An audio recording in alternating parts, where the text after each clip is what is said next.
magandang araw po. Ngayon, nandito po kami sa San Jose del Monte, Bulacan at ngayon may interviewin po tayo. Ay, sir, magandang umaga po. Ano po pangalan niyo, sir, edad and position po sa grupo niyo po, sir? Ako po pala si John Cledera, co-founder ng KKRJ. Ayun. 60 years old. Gano'ng katagal na po yung grupo niyo, sir?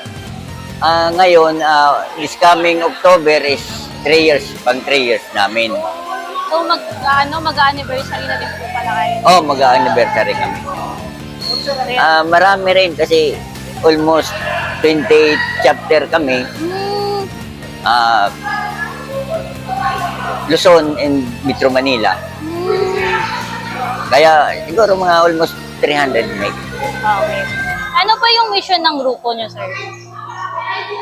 Ang mission lang namin is makatulong. Makatulong po, no? Oo, siyempre, siguro ito ang hinihingi sa amin.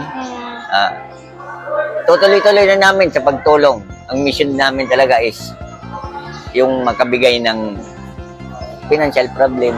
Hindi naman ibig sabihin na kasi kalakihan.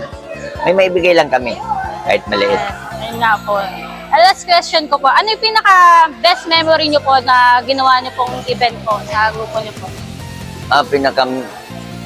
Halos lahat naman memorable talaga sa amin. Kasi siyempre nasa charity kami. Pero para sa akin, yung pinaka-memorable is yung magkaano kami sa school, katulong kami. Tulad ng ginawa namin sa Isabela, nagkaroon kami doon ng parang hindi naman charity event yun na tumulong kami sa mga estudyante. So nag-i-event din po pala kayo sa mga school, sir? Oo, hindi lang school, mga activities na mga kahit sa barangay, mga feedings, lahat yun. Ano pong message nyo na lang po, sir, sa mga kapwa nyo po riders? Message ko lang sa mga kapwa ko riders, huwag lang tayo magsawang tumulong. Hindi natin pwedeng sabihin na mahirap kasi kahit ganito lang tayo, magkatulong tayo sa paraan natin na kaya lang natin. Ayun po, thank you po, sir, sa pag-unlock nyo na ma-interview po kayo and sa ma-invite po kami sa grupo nyo po.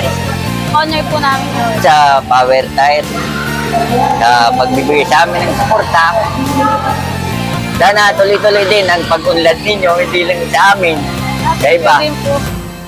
Malaking tulong sa aming mga riders yun. Yan lang ang ano ko sa inyo. Sa mga mag-invite man sa amin, open ang KKRJ, open kaming tumulong. At sa mga gustong sumali, open ang KKRJ. Thank you po, sir. Salamat. Thank you po sa pag-interview.